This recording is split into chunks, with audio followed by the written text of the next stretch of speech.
campsite set up on the riverbank. This is why we do it. This is it.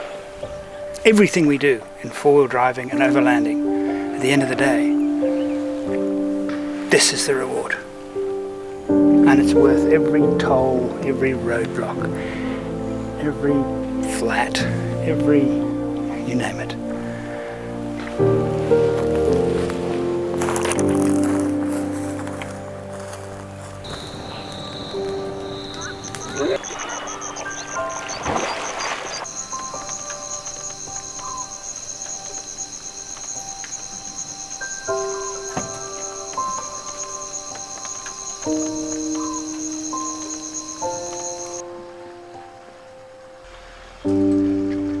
I'm Andrew St. Pierre White. Join me as I share my passion for building four-wheel drive trucks and travelling to the remotest parts of the world.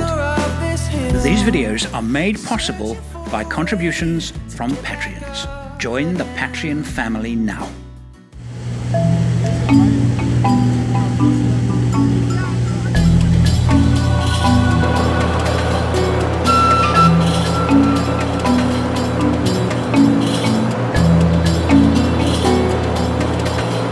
This is one of the very best parts of my job. Few things thrill me as much as going out to take pictures or video of a magnificent place. I'm on an expedition through Zambia, accompanied by my daughter Kate. We are discovering Zambia, and while we do it, we are putting a theory to the test. That a basic 4x4 vehicle with minimal gear and almost no modifications can undertake an ambitious expedition such as this one.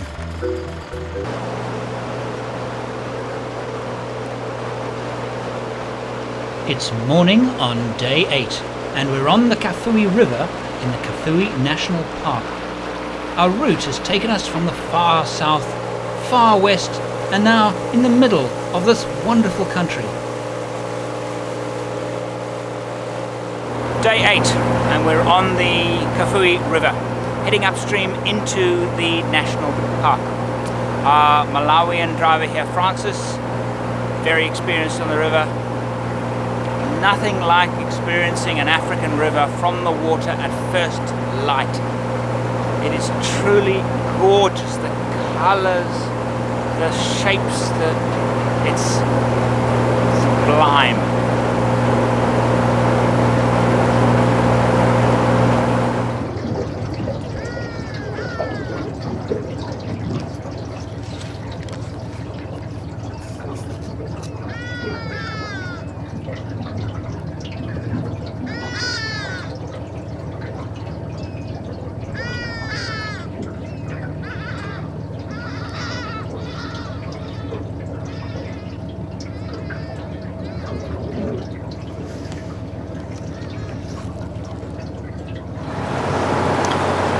One is perfectly safe on a boat like this, even with hippos and crocodiles around. Experienced boatsmen will never take you close to a hippo unless they are showing off.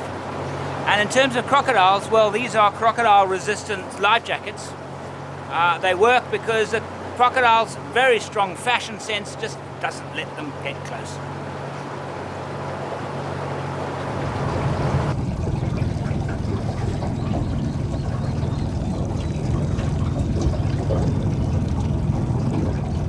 As beautiful as the river is, there is no hiding that, like all the rivers in Zambia, its level is very low. Not only is this the dry season, but Zambia is in the grip of a long drought. We're going to be heading further east today. Our next destination is South Luangwa National Park. To get there, we must go via Zambia's capital, Lusaka. Well, we're on our way to Lusaka, leaving Roy's camp. Roy's camp, what a delight. Fantastic, by far the best campsite so far on our trip. And we're now heading to Lusaka to restock and then onto South Luangwa National Park. Yet another police roadblock. Lots of them as we approach Lusaka. Not too many generally. Let's see what this one's like. Standard procedure, sunglasses off, lots of friendliness. Hello. Thank you. Good, thank you.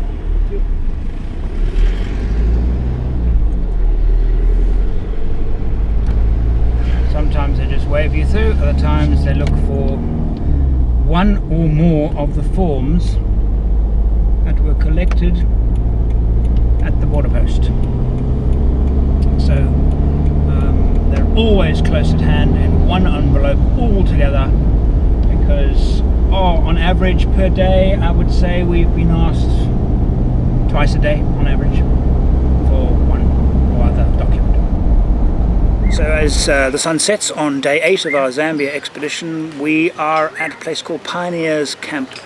It's outside Lusaka. We've taken from Kafue, headed east through Lusaka, got some supplies, and this is the lodge where we will actually take a break from camping, and also because we need to get up really early tomorrow to hit the Great East Road towards Patauki, Chipata and Mfui, the gateway to the South Luangwa National Park. But we've been warned, the road is appalling. So we're going to take it will take a similar time as the appalling road, but it's far more interesting, far more entertaining. It's the mountain road from Patauki directly to Mfui, and we've been told it is spectacularly beautiful. Very rough, very slow going, but really worth it. Depending on the time, tomorrow we will either wild camp on the banks of the Luangwa River, or if we manage to reach Mfui, we will actually find one of the local campsites. As we approach Luangwa, we cross the Luangwa River. The level is depressingly low. 80% of Zambia's electricity is created by hydroelectric power. But with so little water in so many of the rivers, the average Zambian citizen only gets electricity for 7 hours each day. We are without doubt, the most remote, isolated, wild part of the expedition so far. We were on the main road from Lusaka to Patauki to Chipata on our way to South Luangwa, and the road became hell on earth. Trucks, detours, they're building the road. And an alternative was this road, and we were actually advised to take it instead. It is narrow, incredibly rough, and our speed is down, averaging probably 15 kilometers an hour is our average speed. We've been now from Patauki, when we left the road, so we've done 75 kilometers, and it has taken us 3.5 hours, so you do the maths. Beautiful country, remote country, but what it means is that we're not going to reach the gate to the South Luangwa National Park today. No chance. We are going to have to wild camp somewhere en route. We're just going to push on till about 5 o'clock. That's another hour and a half, and then look for a campsite. By then, I'm hoping we would have reached the banks of the Luangwa River. This place is teeming with game. What an amazing opportunity to wild camp here. I want to find a place off the road so that we are not easily seen by passing traffic or people. It also means there's a better chance of close encounters with animals. We are in sight of the road. Not that there's a lot of traffic, but there are people. So ideally, when wild camping, it'd be nice to be on your own and not disturbed. I'm gonna have to drive the Isuzu down this bank into the riverbed.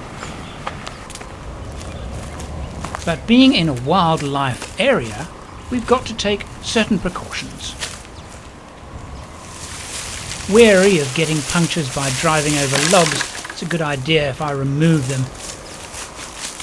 Travelling without another vehicle as backup if something does go wrong, so it's wise to be especially careful.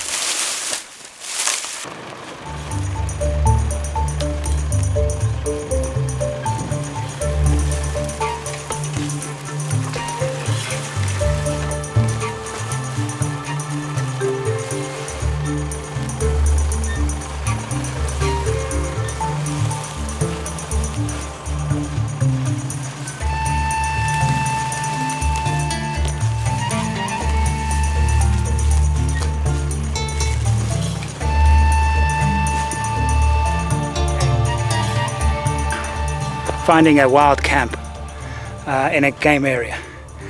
The most important thing to look for are game tracks or game paths, and they're actually quite obvious. They just look like footpaths. They're well-worn areas where the animals move, and they are often to and from water. And in this particular case, well, the one that is reasonably close is very old. You can see it's been maybe months since it was last used, but still, I'm not going to park too close to it. It's a bit of a distance over there. If any animal comes down, they will be at a safe distance to be able to cross without getting worried about us, and we will be at a safe distance from them, and we'll be able to watch the passing parade if we are lucky enough to have one. But other than that, just be very sensitive of the ecology. This is a riverbed. I felt okay driving in a riverbed. Once the rains come, any tracks that I make will be eradicated. Driving like I've done over just the ground, over in wilderness desert areas, is an absolute no-no. Those tracks never disappear. When I say never, I'm talking about 20, 30, 40 years. Those tracks that you've made can stay there. So it's an absolute no-no. So if you're going to drive off-road in a wildlife situation, you know, if in a desert environment, no, really just don't do it. But here, of course, on a riverbed, I'm not doing any harm. And this is interesting here. This is called a midden. This is where it's a collective toilet, it's a collective wild latrine. And I can recognize here impala, and this one here, and I actually can't remember what it is. Indented. I don't. From my year in Botswana, I should remember what it is, but I can't. I'll have to look it up and put a title up. Was a tough day's driving. Yeah, about 10 hours. 10 hours, and the last 6 were very tiring, very slow, 4-wheel drive, second and third gear the whole time. Anyway, we deserve this amazing campsite. Cheers.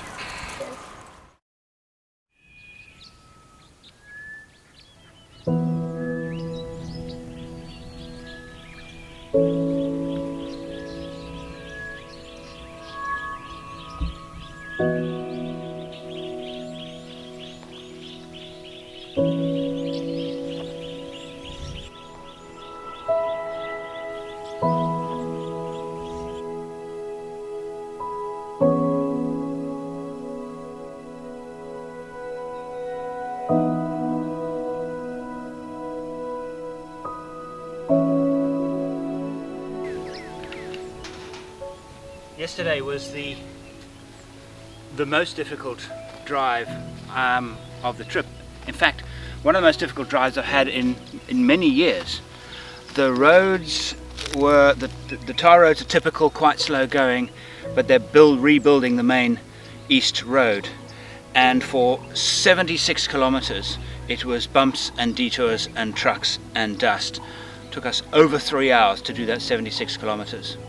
We had been warned about another section that was even worse between Patauki and Chapata, and so we took the back road. Now, we were told it's quite rough, but actually going to be more pleasant and really a relief from the trucks, dust and bumps, and we did that.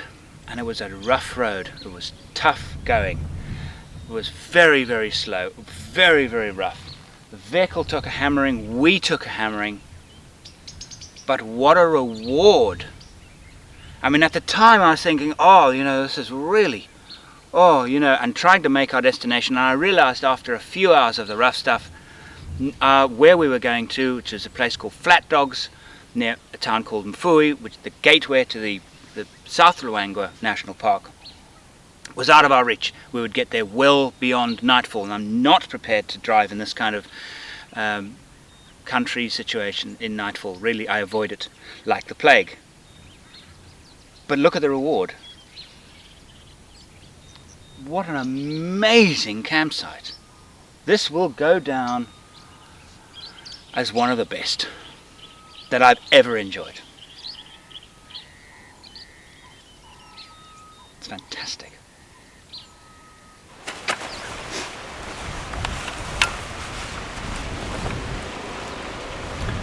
So again, the question is, why do we go to the national park and pay those very high fees when we can sit just outside the national park?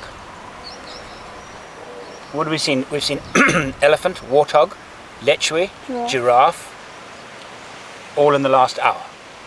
And we've just been sitting eating our cereal. My daughter Kate and I have just woken up in one of the most delightful campsites that I've ever stayed at. We've wild camped on a riverbed near the South Luangwa National Park on our expedition in Zambia. We've been surrounded by animals all morning. It's day 10 and we are soon to enter the national park itself in search of even more big game. This area along the Luangwa River abutting the Luangwa National Park, I'm actually not clear if you're actually allowed to wild camp here where we camped last night, but this whole area is so beautiful, teeming with animals and open. I mean, if one is allowed to wild camp here, this is one of the most breathtaking wild camp spots left in southern Africa. Absolutely amazing.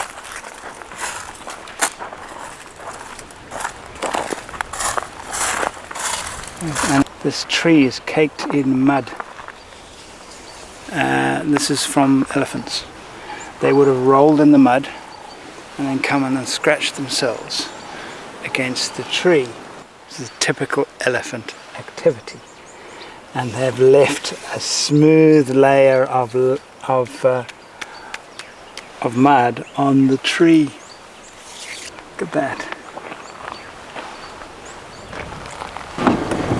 Okay, here's an interesting thing. We're on our way to Flat Dogs Camp. Got a car coming the opposite direction and an elephant.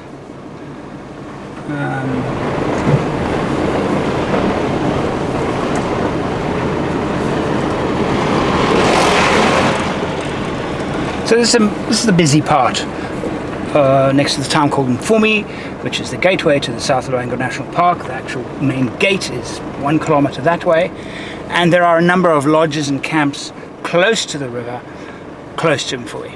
And we're going to one of them. This is not a campsite, this is a lodge called Flat Dogs. I imagine named after wild dogs, that's my guess, but we are going to be there for a couple of days, and that's where we're going to now. Perched on the banks of the Luangwa River itself is Flat Dogs Camp. Looks very nice. I was interested in these places and how they do bathrooms, because that really is where they can be really creative. Now this barrier, he told us, was mainly a baboon barrier. There's the throne and an open air shower. This should be very nice. And even so, we are outside of the reserve. Animals abound. With the water level so low, they can cross, any animals can cross. And so at this time of year they have an abundance of game inside the camp. They have tents, they have chalets, they cater well for self-drive travellers, and because self-drive travellers many of them will self-cater, so they cater for that as well. They used to be camping here, but they found it was just too dangerous because of the elephants and the wildlife through the camp. And even now they've said to me, you know, we've got to be very, very careful. But isn't that beautiful? I'm looking forward to the sunset, because that will make a spectacular picture.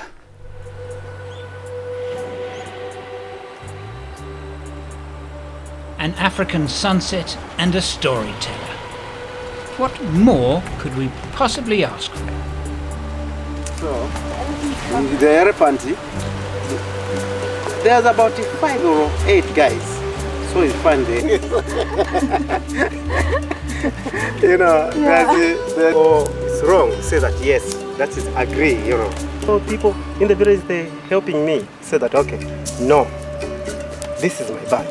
Babuni, maybe my son, maybe they can dead with hunger. Say that, okay. So people in the village, they don't.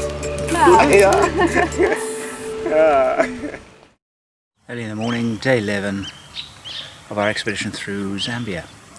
We're at Flat Dogs Camp on the banks of the Luangwa River, which is fast drying out. This is the beginning of the most critical part of the dry season.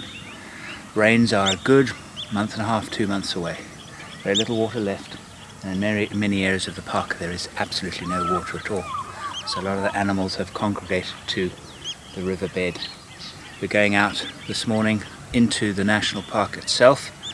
The camps, almost all of them, certainly the affordable ones as far as I'm concerned, are outside the national parks, so one doesn't pay the high daily fees.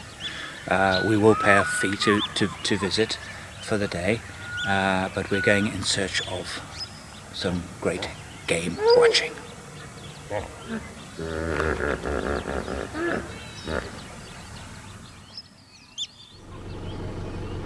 So we're inside the park, and of course inside the park you'll have a lot of other tourists in game viewing vehicles. It's the way the camp is operated. They are promoting high budget tourists and don't really give too much credence to self-drive. It's considerably more expensive for a self-drive tourist to visit the park. If we were on top of one of those vehicles, it would cost us $40, the two of us, to spend the day in the park. With our own vehicles, it's $75, so it's quite a lot more, you know, so it's almost double. So they really are not too interested in the self-drive, but it is accessible if you're willing to pay the price. South Luangwa National Park is the southernmost of the 3 national parks in the valley of the Luangwa River. It was founded as a game reserve in 1938 and became a national park in 1972. It covers a little over 9,000 square kilometers.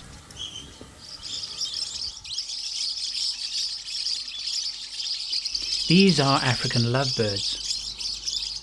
And this a sleeping hippo on land. Very, very dangerous is a sleeping hippo. The birds eating ticks off the impalas are red-billed oxpeckers. South Luangwa has a number of unique species. This is a Thornycroft's giraffe, sometimes called a Luangwa giraffe and even Rhodesian giraffe. It is considered to be geographically isolated, occurring only here in South Luangwa, with an estimated 1,500 live in the wild with no captive populations. They are unique, they have very long necks, dark-coloured tongues and skin-coloured horns. We are very lucky to see one.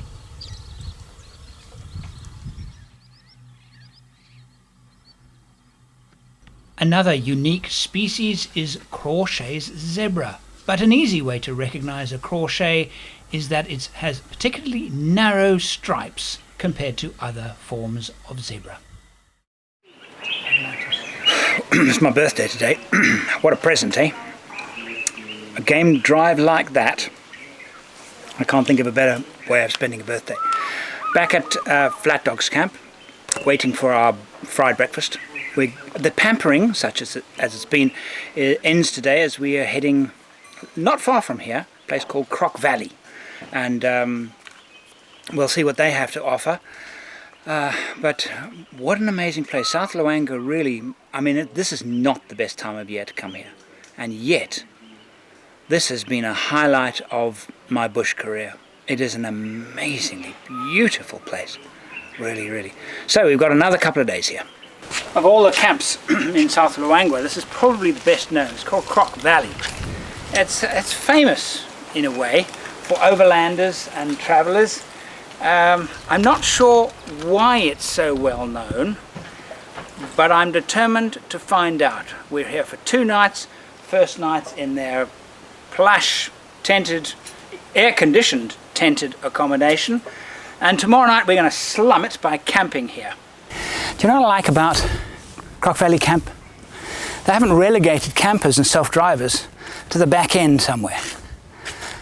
I mean, they have facilities for everybody. They have luxury tents, they have a place for backpackers, and they even have a place for overland trucks. But campers, I mean, this is the camping area. It's right on the riverfront. We're not relegated to the bush and we can't see anything, and they've just kind of regarded us as second-class citizens. We have the same view as everybody else. We're part of the action, we're part of the community. Well, it looks like my birthday presents haven't come to an end. Crocodile Valley Camp has graciously offered us a game drive and a night drive. And we're now with a professional guide. Berta has taken us to part of the park we haven't seen. It is glorious. It is a beautiful park. Of all the African parks I've been to, this is right close to the top of the list.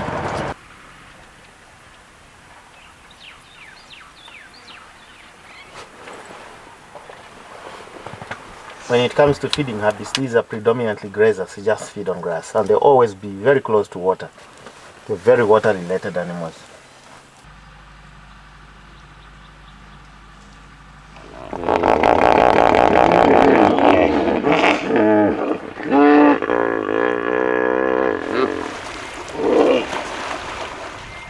This is where staying at a lodge where they have game drives pays off. We wouldn't have known to have come here, and it's obviously a favourite spot for evening drinks overlooking the river.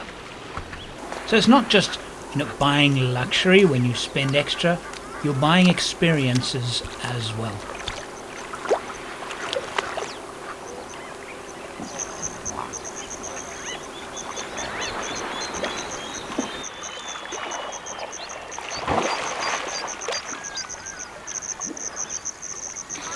I've spent a lot of time in the African bush.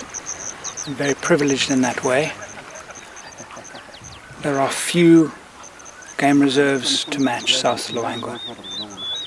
It is more beautiful, and I know that I'm not seeing it at its best, but even now, it is as beautiful, if not more beautiful, than maybe any other African national park I've ever been to.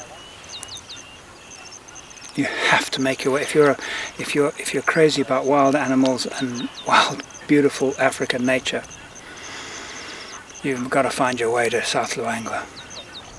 And as it turned out, the best was yet to come. That's the mum. Yeah, looks like the ones on the left side are cats. I don't know, but just feeding habits, they've been reclassified. They're now in the mongoose family. Okay.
Today is chill out day, and we have chosen, I think, the perfect location in South Luangwa to chill out, and that being Croc Valley Camp.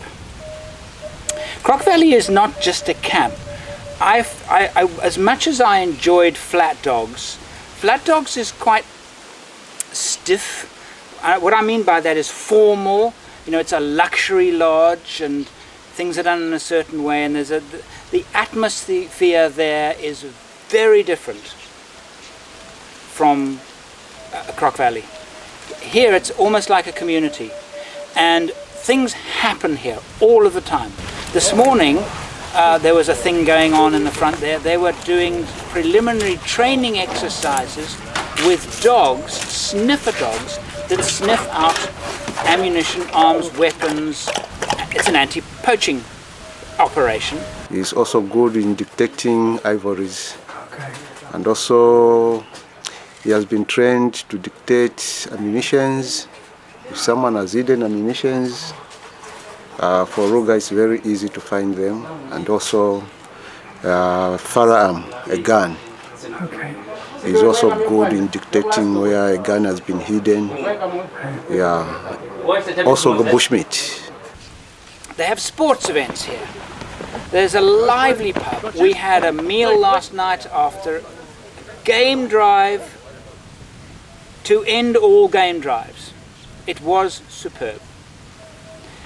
And this to us is a time, it's just past the halfway mark in our expedition, and we're washing some clothes and just chilling.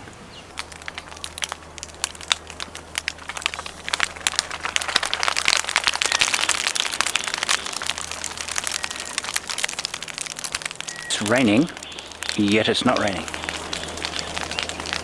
I can hear the rain falling on the leaves, and yet it is completely dry. The world's first dry rain, ladies and gentlemen, comes out of a sky that is absolutely, completely and utterly blue.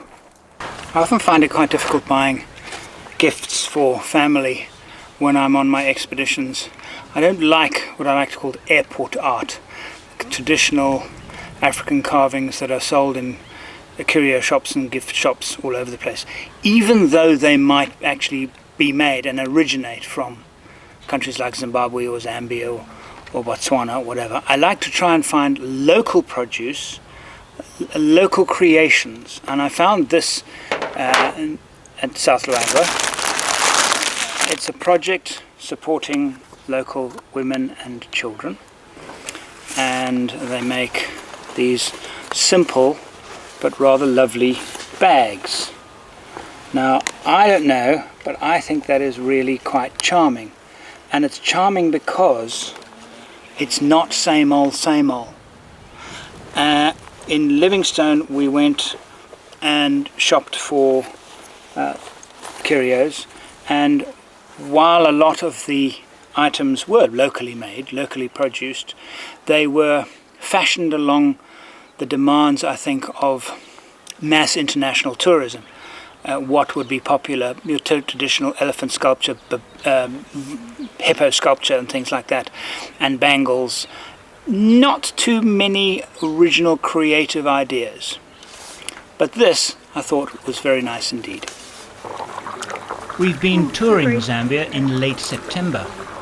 Traditionally, this part of Africa's hottest month is October. From what I can feel, October has arrived early.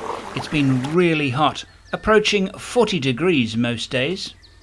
Both Flat Dogs and Croc Valley have swimming pools. It's our last morning here. Tomorrow we're heading further east to Malawi. In my many years of travelling, I've stayed at many a campsite. And I've noticed that everyone has its own atmosphere. And that atmosphere can be picked up within moments of arriving. It's intangible. It's just something about the place that either makes you feel especially welcome or nothing. Occasionally it's really bad and but I'm not talking about those ones. I'm talking about nice places that you are welcomed the instant you walk in, before you've even seen anybody, before you've even seen the campsite or seen the room or anything like that. And this place, Croc Valley Camp, has it is special. There's something about it, and I noticed it the second I got out of the car. There's something about this place. And being here, I don't want to leave tomorrow. I don't want to leave. I could park off. I could stay here for a month. I could just, I don't know. It's that kind of place. It's very special. And of all and I reckon that my Zambia expedition is not finished yet. I reckon this is going to be the place that I'm always going to remember the best. Before we head to Malawi, it's time for my favourite beverage, ice cold. Coke, no Coke. Hello, where's your Coca-Cola? Do you have? Yeah. Okay, glass bottles. Have them now. Thank you. Nice and cold. Now, glass bottles won't survive the rough roads in Malawi, so we'll just take two to say goodbye. There's something about shopping in these little spaza shops. I absolutely love it. I just love the character. Eh? Everyone is totally different, and in some ways the same.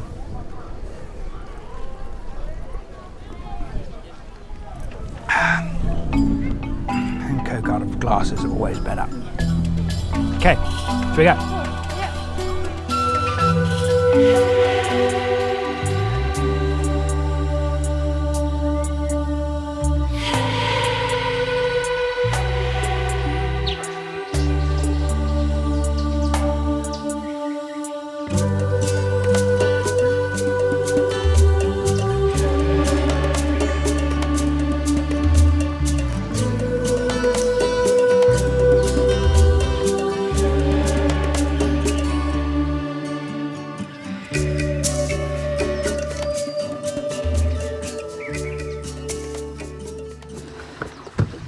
Lake Malawi, and we are 3 hours late.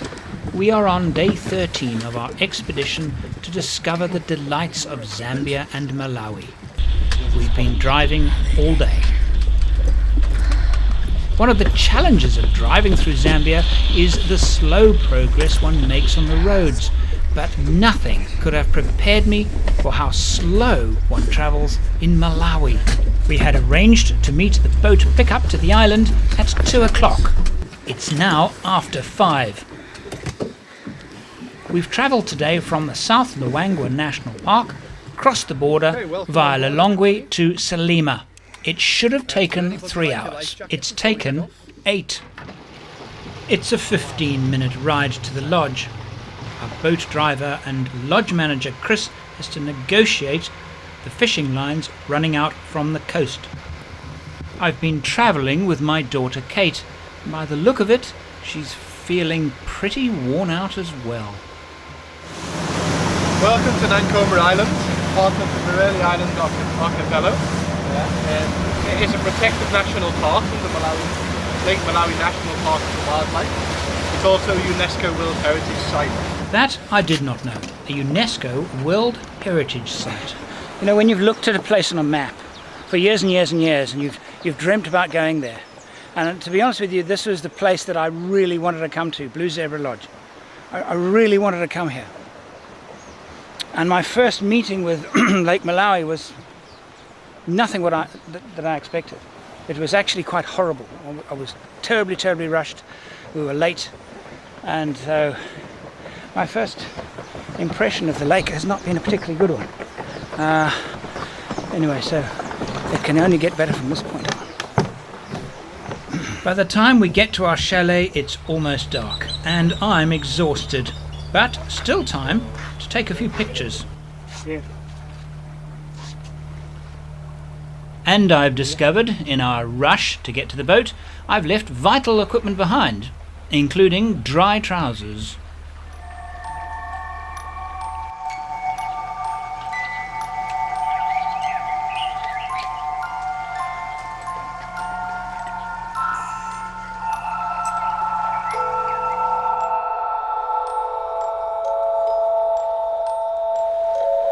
My first impressions of Blue Zebra Lodge, outstanding. Oh, we're in Fish Eagle. That's the name of our chalet.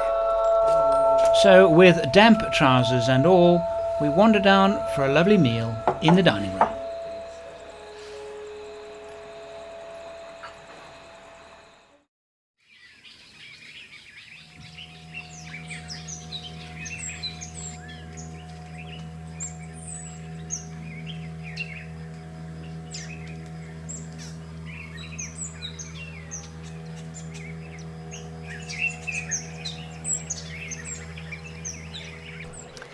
Yesterday really was a typical example of how Africa is on a different time scale than everywhere else. I had planned my timings quite carefully and knew that from South Luangwa, where we drove yesterday, to Lake Malawi would take a good 5 to 6 hours. Comfortable. Didn't turn out like that at all.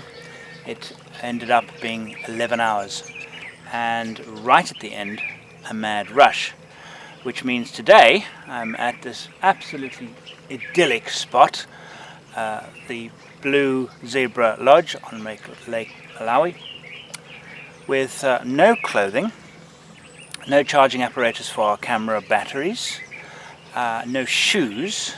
We had a very pleasant dinner last night, lovely food. I was wearing wet trousers because I had no time to change into shorts when we got to get on board the boat. And after we'd got on the boat, which actually had already cast off when we arrived, they actually turned back to collect us. So that's why it was such a mad rush. So my first impressions of Lake Malawi were spoilt to a small degree by the mad rush that I'd found myself in. And of course this morning, seeing it as in its idyllic self, this is the Lake Malawi of the travel brochures, which is how I intend to enjoy it today. Taking advantage of the other guests that are leaving, the island is an island, which means that clients are ferried to and from the mainland. I'm taking advantage this morning to go and get my clothes that I left behind. But even here, looking into the water right there, it's teeming with fish. We're going snorkeling later. Once I've done this, we're going to go and photograph some of the fish. Right, things I forgot. Short trousers, charger for the camera, charger for the laptop, toothpaste and toothbrush. Oh, here we go.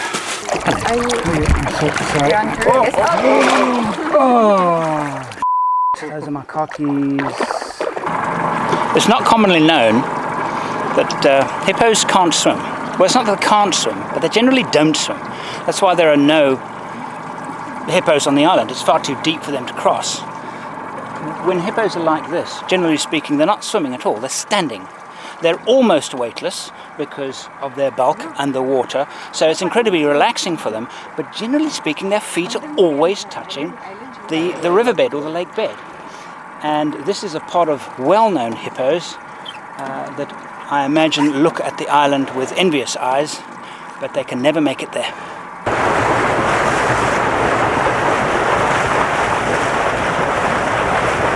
On the return journey, we met the MV Ilala. While I try and keep the camera still, the Ilala is the second ship to bear its name. Built in Scotland in 1949, it's had a regular but sometimes erratic service on the lake since 1951. It's the largest vessel on the lake and serves towns both on the Mozambique and Malawian sides. She carries 365 passengers, 100 tons of freight, and weighs in at 620 tons. Chris also takes the opportunity to give us a better look at the Marili Island archipelago. We'll be coming back to this part later to do some snorkeling. Right, mission accomplished, got everything back onto the island, except with a hitch. I was coming off the island and the returning manager wanted to say hello to me. She put out her hand, and as a gentleman I put out my hand too and dropped the keys in the water. Isuzu, I really hope you took that into consideration when you designed this, because if you didn't, we are in big trouble. Time now to get onto the water. Blue Zebra has loaned us 2 kayaks and we're off to find some fish. But not just any fish. I'm studying animal science and I'm involved in the study of the cichllids that live here in Lake Malawi, and they are endemic to these 3 islands, and we're here to find them. As it turns out, the endemic species are quite difficult to identify amongst all the other fishes. But less of a mystery is why this extraordinary place is protected. Ever since I can first remember wanting to travel, I was probably about 9 or 10. My parents bought me a book. It was called Africa, and it was really a coffee table picture book, all of the wonders of Africa. And I remember one particular image, and it was the image of Lake Malawi. And I also, when I was a child, used to collect stamps, and there was a Malawi stamp that had a yellow cichlid on it. And ever since then, I've had this desire to come to Lake Malawi, never got round to it, and now finally I'm here. And it is a tropical island in the true sense of the word, surrounded by an enormous freshwater aquarium. The water is gin clear. There are fish everywhere. It is beautiful, beyond compare. Really, I feel so lucky to be here, to be honest, really. And just to think that I'm actually here working, I suppose. These particular islands in Lake Malawi are unique because they're a UNESCO World Heritage Site, protected by United Nations World Heritage. The fish which we find around these particular islands won't be found anywhere else in Lake Malawi. They are unique to this part of the lake and unique to the world. We're sitting here on a rock. I look down around me. I'm absolutely surrounded by fish. We've been taken to the other side of the island, and I'm looking for that small yellow cichlid drawn on that childhood stamp.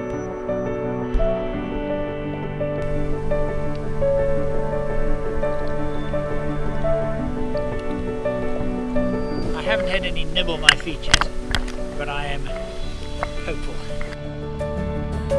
There's one there, the yellow one. See, is that one? Ah, there's one. Freeze that frame. Freeze it. Go back a bit. There it is. This is a day that I will remember for a long time. Lake Malawi it's difficult to describe. Imagine being by the sea on a truly tropical island. I mean, everything about it is quite humid, warm, and there's a sea breeze, and even the smell is a little bit marine. But the water is fresh. When you go for a swim, you're not sticky. You feel completely refreshed. The sand doesn't stick to your feet. So it's got all the wonderful things about the sea without the few bad things about the sea. Am I talking sense? I think my impression of Malawi has been polished by Blue Zebra Lodge. I mean, it is lovely here. It's a tropical paradise, if that's the cliche. I can't think of another cliche more suitable than that. It's well run, they're great activities, the staff are super friendly, food is very good. But this isn't Malawi. This doesn't really represent Malawi. So what we're going to do now is we're going to drive up about 2 hours north of here, and we're going to stay at a place still on the lake, but I want to photograph the fishermen and see a little bit more of Malawi life. Moment of truth time. We, after an amazing few days at Blue Zebra, come to retrieve the car, and of course it's time to find out if the keys will work. Am I stressed? Nah, of course I'm not stressed. I'm going to take the Isuzu, if it starts, to drive down to the beach. Load it down there. Please work.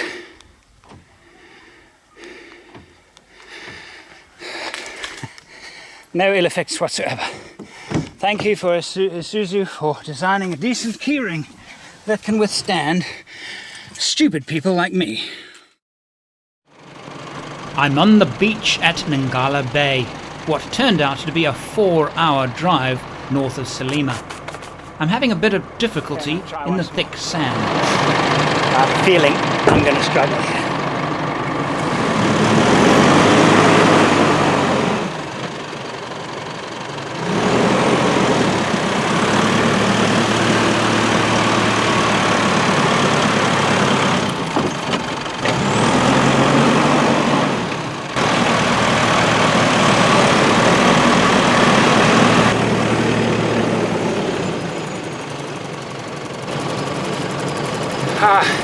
Been a very hot day, you see, so the sand is very powdery. But what I did is I just took about 1 bar out of the back tires. So I've gone from 3 bar on the back down to 2 bar. Didn't touch the front because I could see the front tires were proud, they were okay. It was only my back tires that were actually digging in. So I just needed to help them along a little bit. So it was unnecessary for me to drop all 4 down, which saves me a lot of time pumping them up. We've got to go down to the beach later on because they launch their boats at sunset, well after sunset, at the approach of dark, because they use lights to do their fishing. We're staying at Ngala Beach Lodge, and we're here to enjoy some of the local colour. A short walk from where we'll be staying is the village. Every day at this time it gets very busy here.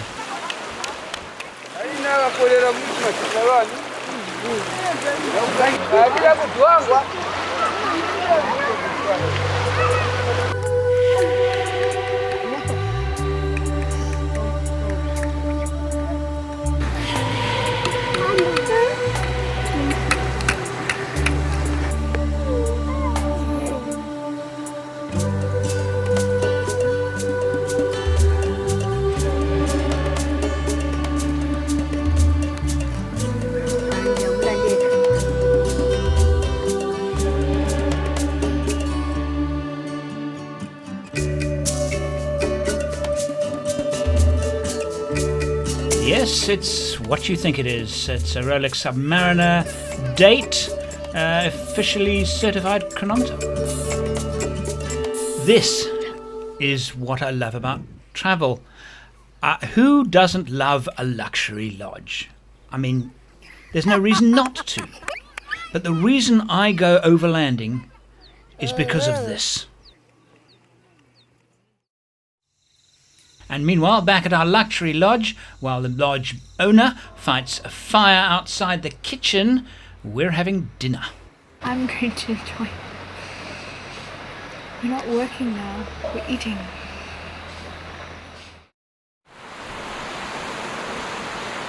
The following morning, and we've made our way down to the lake shore and walked up towards the village.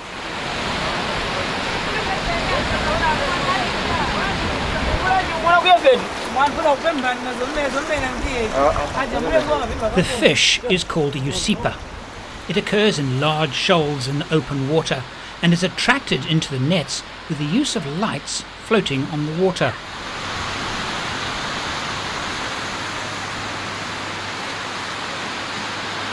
plays a significant role in the lives of the people living along the shores of Lake Malawi.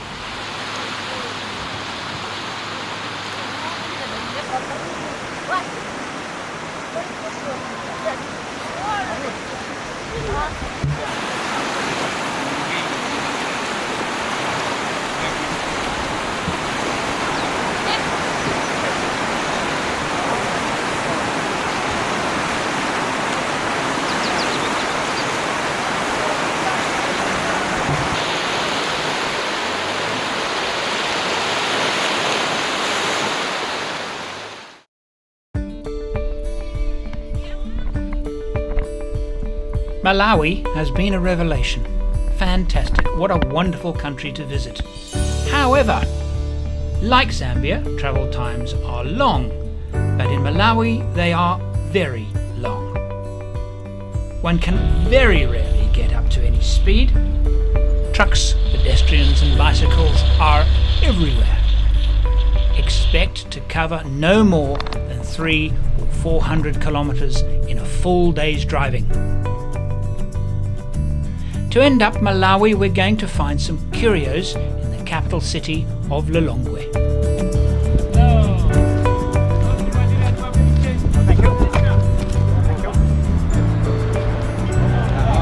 Thank you. I just want to look. I'm just looking. No, thank you. No, thank you. How to chase people away. It's just too overwhelming. You can't actually, enjoy a time of just looking and sort of, feeling the place and the vibe. It's just, you're just totally accosted by people. This is a distinctive difference between Malawi and Zambia. We visited many towns, many markets in Zambia, and never had close to this kind of pressure or intimidation. This was just plain unpleasant. But not one to give up. We found another market. This looks a little bit more suitable to tourists. I don't want to talk. I just want to look with my eyes. That's all. Okay, no problem. Thank you. No problem.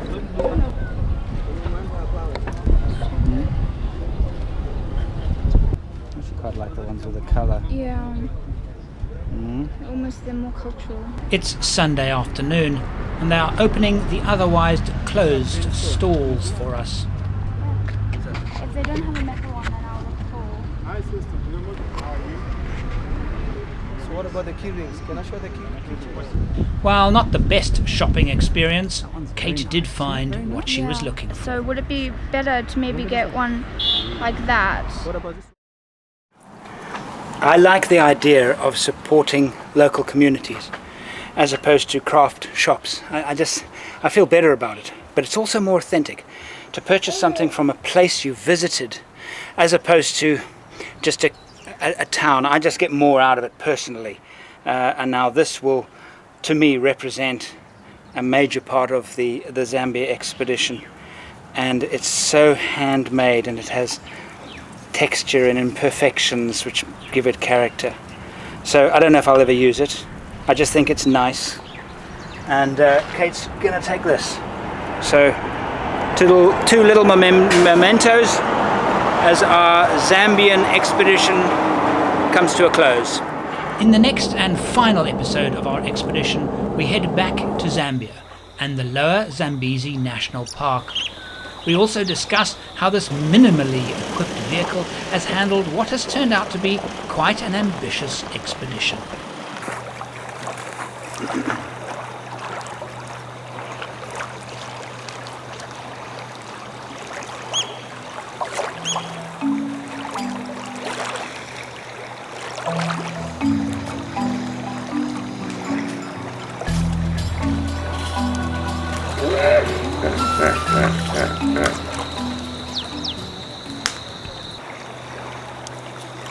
As our final evening in Zambia approaches, time I think to reflect on what has been an extraordinary experience in an extraordinary country. We are at Mvu Lodge, close to the Lower Zambezi National Park in Zambia, on the last day of our Zambia-Malawi expedition. It's here that we will take a break from 2 weeks of intensive travelling and take stock of what we have learnt from this amazing country and what the equipment we have used has taught us. Our route has taken us through Zambia, from Livingstone in the south to Lua Plains in the west, to Kafue National Park in the middle, South Luangwa National Park on the east, Lake Malawi, and now here down south on the Zambezi River. Local Zambian lager, and as I am not in any way a connoisseur of beer or anything like that, my review was probably meaningless. Other than to say it's actually really rather nice. It's called Musi. But how we got to Mvu Lodge from Lake Malawi is a story worth telling. We are now at a popular watering hole in Chipata. Of course, Chipata is close to the Malawi border on the Zambian side, called Mamarula's. It really is just a one-night stop place for travellers. And I met some interesting ones earlier on. Guys with bikes, but they've got an interesting story to tell. We are riding from Cape Town to Egypt, Cairo. It's going to take us 3 months. It's approximately 22,000 kilometers that we're going to do. We're riding for Joost van der Westhuizen's J9 Foundation to create awareness and fundraising for motor neuron disease. Joost was a Springbok rugby player. Number 9, that's where the J9 comes from, scrum off. And to do fundraising, they can SMS Kortpad to 42305. And tomorrow we have an extremely long, arduous drive, and we're hoping to get to the Lower Zambezi National Park. Well, the beauties and wonders and frustrations of travel in Africa. We left our little lodge 4 a.m. this morning because we were told that the road was very, very bad, lots of road works, and we needed to make up time. We needed to get to our next destination, Mvu Lodge, in good time. I do not like traveling at night. Unless it's very early in the morning when there's no traffic, and we made very good time. The roadworks weren't too bad, and we are a good 2 hours ahead of schedule, except for now this abnormal has lost its load in the middle of this bridge, its load being a Caterpillar tractor. So they're working very hard. We've been here an hour already, working very hard to clear up the mess, and we are stuck until they do. That's Africa travel for you. Had I been traveling with another vehicle, another four-wheel drive, I would have actually tried the route that goes actually alongside the river, and I can see tracks in the distance that actually cross the river. If I got stuck, I would have no help. And is it worth it? I think another 30 minutes and we should be out of here. As the day progresses, things are not getting any easier. The track we've chosen is a little used one through the mountains, but it is extremely rough.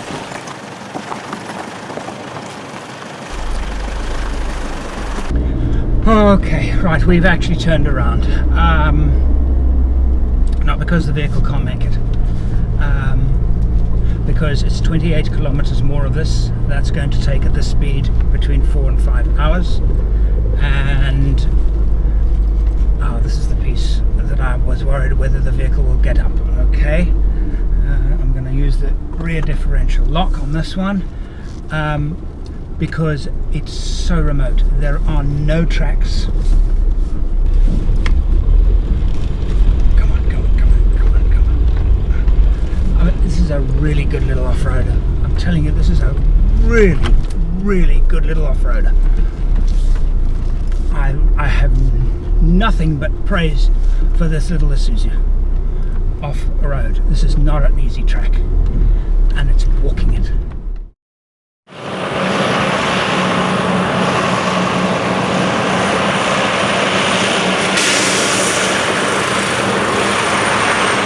Well, this is the proper road, the alternate to the extreme 4x4 track that we turned back on yesterday. It's the mountain road from the town of Kafui to Chirundu, and it's terrifying. The trucks, this is not a road that you go fast on. But en route is this place here, the fossil forest. We're going to have a look around.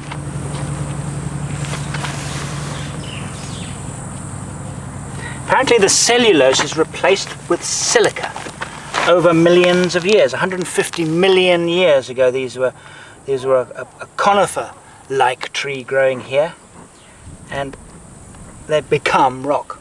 But close, so clearly seen is the texture of the wood.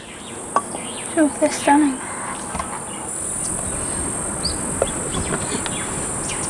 Is this one also 50? Yes.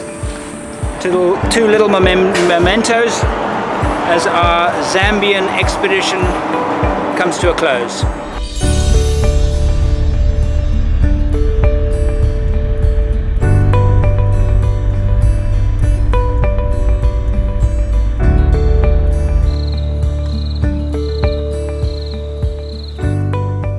Well, again, parked in an idyllic setting just outside of the national park. This is Mvu Lodge, and the national park we're close to is the Lower Zambezi National Park. And of course that is the Zambezi River. You wouldn't think of it right now, but as we've seen from our visit to Victoria Falls, it is extremely low. Low, doesn't look too low to me. We'll be spending 2 nights here and see if we can catch some fish. Quite a nice touch at Mvu Lodge. We've been staying in their nice tents, so we haven't been camping. But we haven't been eating at the restaurant because we just, we spent, so much time eating in restaurant food. We just wanted our own camp cooking. But they came and both evenings, lit a fire for us. I thought that was a really nice touch. This morning we're going to see if Kate can catch a fighting tigerfish. It's the height of the tiger fishing season, so this should be easy. Okay, hold on. Yeah, hold on. Okay, do I reel now? Oh, I think I lost him. I lost him. Oh. This is a typical tiger fishing day. You'll actually land 1 out of 10. It's not uncommon. Did I not strike hard enough? Yeah, you didn't strike hard enough, and often with tigerfish sometimes give it another strike.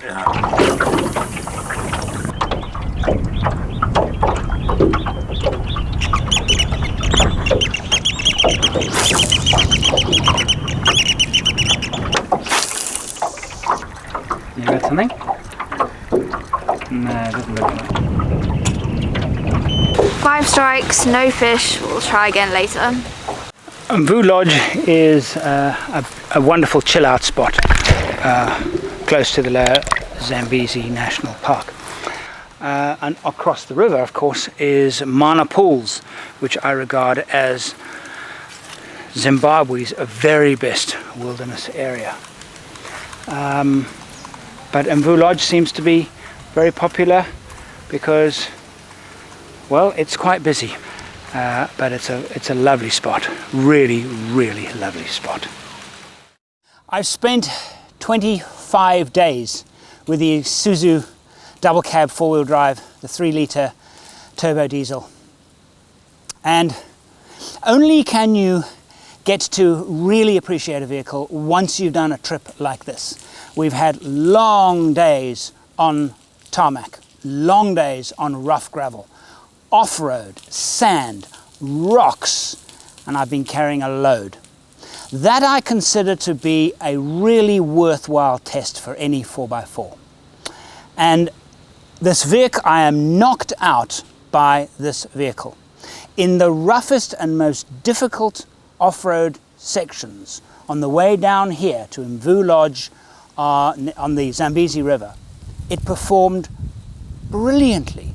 It did so well. And it's a stock vehicle. It has no aftermarket suspension or shocks.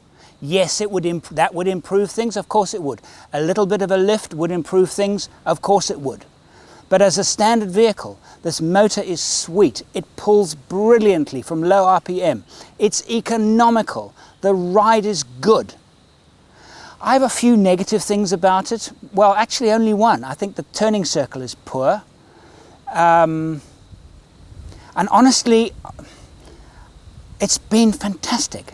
So now, can it be categorized with the best of the four-wheel drive double cab pickups?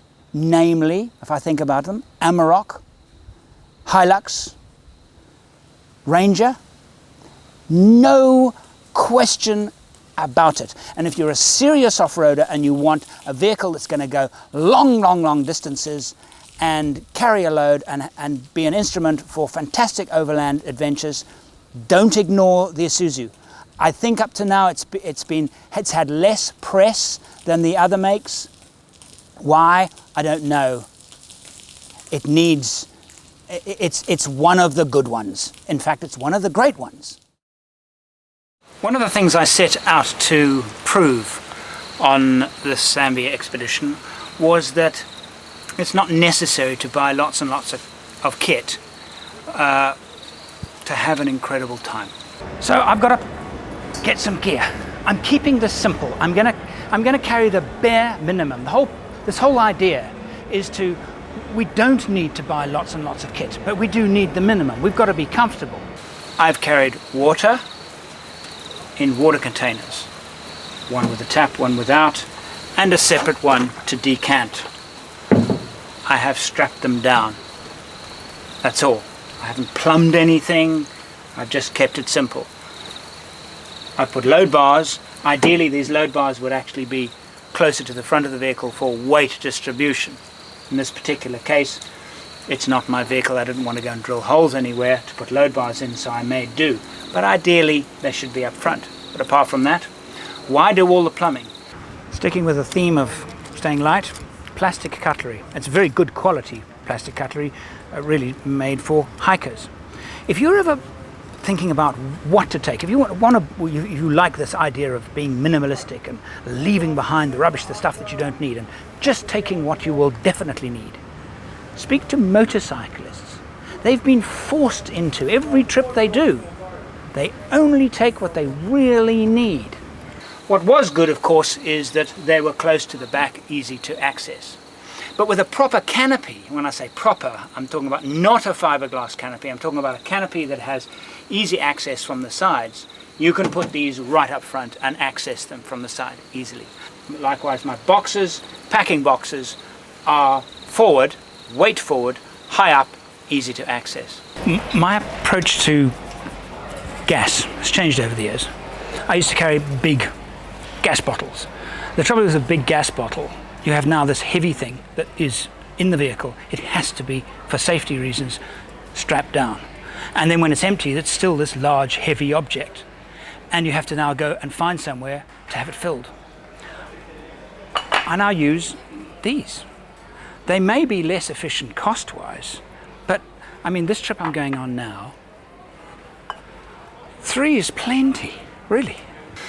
This kitchen unit, to be honest with you, nice to have. Essential? No, not at all, really. And we used it because we had it. Essential? Not at all. So, you got to tie down your fridge. Do you need a fridge slider like this? No, not necessary. Again, because the canopy allows me to access from the side.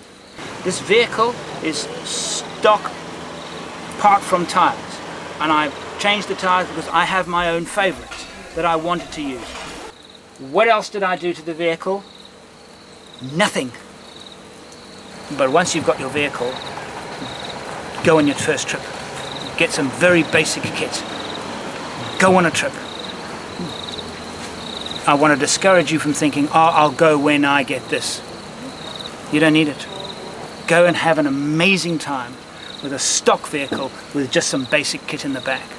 Because then when you've come back from your first, second or third trip, having not spent much money, then you'll know exactly what to spend your money on, and you'll get it right first time. 20 days in Zambia, and to wrap up our expedition, I think it would be a nice idea if we talked about our favourite moments. How are we going to start? Well, I actually have been writing some down, as you know. Best animal sighting. I think we both know what this one's going to be. Yeah, it was the leopard, the kill, South Luangwa. But The night drive. on the night drive. But there was another one that I remember was the same time. It was the giraffe cuddling. Oh right, yeah, of course, that was really good too. Yeah. It was all on the same night. It was just a really successful animal sighting It night. was an amazing night drive. Just brilliant night drive. Okay, what else we got? Worst drive and best drive. Worst drive. What was yours? Oh gosh. Actually, coming back from Patauk, is it? Yes. Coming back, that wasn't as bad as we thought it would be. No, it was a long, the roadworks, but before Patauk it was really bad. Yeah. But it resulted in the best camp. Oh right, the best camp, yes, which is on the list as well. Best campsite, which was the wild camp, definitely. The wild camp, the road was terrible, we were running late, it was no point in rushing, and we wild camped on the Luangwa, a dry section of the Luangwa riverbed. It was, that was memorable. Yeah, I know, that was definitely that was campsite. by far the best wild camp. Experience, yeah, definitely. What about best campsite? Roy's camp is up there. Roy's camp in the Kafui, very nice. What about Croc Valley? Oh, Croc Valley, yeah, I'd say Croc Valley. And the best sunset of this was Roy's camp. Oh yeah, that was the best sunset, Roy's camp. But then wasn't the best sunrise, was that in Malawi or was that at Croc Valley? That's right. It Yeah. was Croc Valley, we had the elephants, Yeah. and then Lake Malawi, we had the fishing boats. Two astonishing sunrises. Yeah. You can't pick actually. No, you can't pick. No. Well, the viewers can pick which one is the most impressive image. They were, Yeah. yeah. What other categories? We've got best lodge, which I think you know what I'm gonna say. What? Blue Zebra. Blue Zebra on Lake Malawi. Yeah. Yeah. Blue, you know. You can't beat that. No, really. it is. Blue Zebra was so memorable. It really was so memorable. Yeah. Yeah. One thing I should mention though, Flat Dogs at South Luangwa was a very nice lodge, and then we went and camped at Croc Valley, and I felt that the difference between Flat Dogs is a very nice lodge, but it's a business. Croc Valley is a very nice lodge and campsite, but it's a love affair. This is my morning view as I woke up this morning, and we're just over the halfway part of our expedition. And if you're coming to South Luangwa, I give it my vote. Well, that wraps up Zambia, and if you're thinking about traveling to Zambia, my only advice is be prepared for an awkward border crossing. The Malawi Zambia border crossing was easy. The Botswana Zambia was quite tough. When you calculate your travel times, Zambia is slow. It is not as fast as Botswana or Namibia. You could probably, I wouldn't say quite double, but maybe close. Malawi is very slow. On the fast sections of Malawi, you'll average 40 kilometers an hour, maybe 50 on the fast bits. But apart from that, Zambia is fantastic, and I just think the people have been amazing. It's brilliant, fantastic, brilliant country. Absolutely love it, and I shall be back. That's it from us. These videos are made possible by contributions from Patreons. Join the Patreon family now.